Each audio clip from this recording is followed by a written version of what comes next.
guys, welcome to our YouTube channel, and today we are going to learn how to change password of Twitch. So let's get started. So if you want to change your password of your Twitch account, what you can do is just simply open up your Twitch application, and after opening your Twitch application, just tap on the profile icon which is on the top left corner of your screen.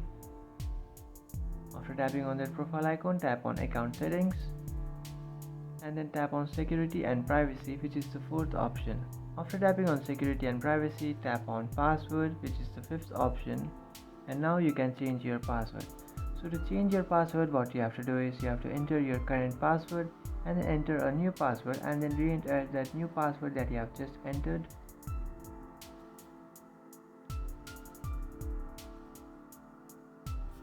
And after creating your new password, what you can do is just tap on done, which is on the top right corner of your screen. After tapping on done, here you can see password changed successfully.